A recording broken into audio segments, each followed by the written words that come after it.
ఉమ్మడి వరంగల్ జిల్లాలో కౌంటింగ్ ప్రక్రియ సమాచారం మా ప్రతినిధి రవిచంద్ర ప్రత్యక్ష ప్రసారం అందిస్తారు.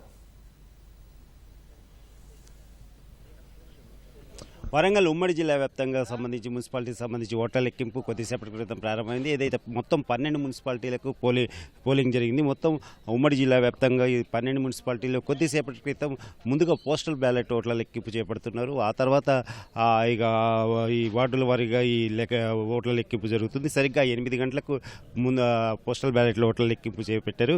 మొత్తం పటిష్ట భద్రత అంటే మైక్రో అబ్జర్వర్ల పర్యవేక్షణ, సీసీ కెమెరాల నిఘాలో కౌంటింగ్ ప్రక్రియ పెడుతున్నారు. అలాగే మొత్తం 12 మున్సిపాలిటీకి సంబంధించి చూస్తే నర్సంపేట వ్యవసాయ మార్కెట్లో ఈ ఓట్ల లెక్కింపు చేపడుతున్నారు. అలాగే అక్కడ 30 వార్డులకు 10 టేబుల్స్ వేశారు. 6 రౌండ్ల వారీగా లెక్కింపు జరుగుతుంది. అలాగే పరకాల మున్సిపాలిటీకి సంబంధించి గణపతి డిగ్రీ కళాశాలలో కౌంటింగ్ చేపడుతున్నారు.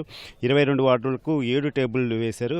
ఇక జనగామ ఏకశిల బీడీ కళాశాలలో కౌంటింగ్ చేపడుతున్నారు. 30 వార్డులకు సంబంధించి 30 టేబుల్స్ అక్కడ వేశారు. వర్ధనపేట మున్సిపల్ భవన సముదాయంలో 12 వార్డులకు అక్కడ ఓట్ల లెక్కింపు చేపడుతున్నారు. స్టేషన్ గన్పూర్ మున్సిపాలిటీకి సంబంధించి సోషల్ వెల్ఫేర్ స్కూల్లోను, అలాగే భూపాలపల్లి మున్సిపాలిటీకి సంబంధించి సింగరేణి ఫంక్షన్ హాల్లోనూ ఈ ఓట్ల లెక్కింపు చేస్తున్నారు. ములుగు మున్సిపాలిటీకి సంబంధించి ప్రభుత్వ డిగ్రీ కళాశాలలో ఓట్ల లెక్కింపు చేపడుతున్నారు. ఇక్కడ 20 వార్డులు ఉన్నాయి, 7 టేబుల్లు వేశారు. అలాగే మహబూబాద్ మున్సిపాలిటీకి సంబంధించి బాలికల రెసిడెన్షియల్ పాఠశాల, అలాగే డోర్నకల్ మున్సిపాలిటీకి సంబంధించి నిర్మల్ హై స్కూల్లోను కూడా ఓట్ల లెక్కింపు చేస్తున్నారు.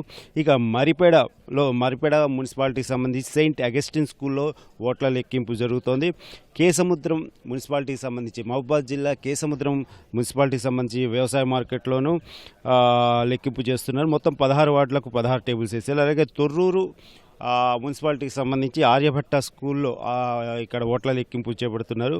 మొత్తం ఉమ్మడి వరంగల్ జిల్లా వ్యాప్తంగా 260 వార్డుల కోసం 1072 మంది అభ్యర్థుల భవితవ్యం ఇవాళ తేలనుంది. ఈ మధ్యాహ్నం కల్లా అయిపోతుంది. ఏదైతే ఓటర్లు తీర్పు ఇచ్చారో ఆ తీర్పు బ్యాలెట్ పెట్టెల్లో నిక్షిప్తమైంది. ఆ తీర్పు మరి కాసేపట్లో వెల్లడి కానుంది.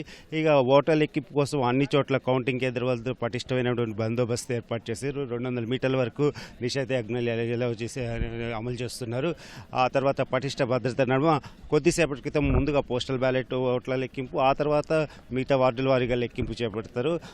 మధ్యాహ్నం 10:30-11 తర్వాత తొలి ఫలితం వచ్చే అవకాశాలు ఉన్నాయి. మధ్యాహ్నం తర్వాత మొత్తం పూర్తిగా 12 మున్సిపాలిటీకి సంబంధించి ఫలితాలు వస్తాయి. మరి ఉమ్మడి వరంగల్ జిల్లా వ్యాప్తంగా ఉన్నటువంటి 12 మున్సిపాలిటీలకు సంబంధించి ఎవరు విజేతలు అన్నది సర్వత్రా ఆసక్తికరంగా ఉంది. హోరాహోరీగా పార్టీల తరఫున ఉన్నటువంటి ముఖ్య నేతలు అలాగే అభ్యర్థులు విస్తృత ప్రచారం చేశారు. ఇక ఓటర్లు అయితే తమ తీర్పు ఇచ్చేశారు. ఆ తీర్పు ఎలా ఉంటుందన్నది మరి కాసేపట్లో తేలిపోయింది. మరి ఉమ్మడి వరంగల్ జిల్లా వ్యాప్తంగా హస్తం పైచేయి సాధిస్తుందా, కారు పరుగులు పెడుతుందా, కమలం వికసిస్తుందా, మరి స్వతంత్రులు అలాగే వామపక్షాల అభ్యర్థుల విజయావకాశాలు ఎలా ఉన్నాయి, ఇవన్నీ కూడా తేలాలంటే మధ్యాహ్నం తర్వాత స్పష్టమైనటువంటి ఎవరు గెలిచారు, ఎవరు విజేతలు అన్నది తేలిపోనుంది.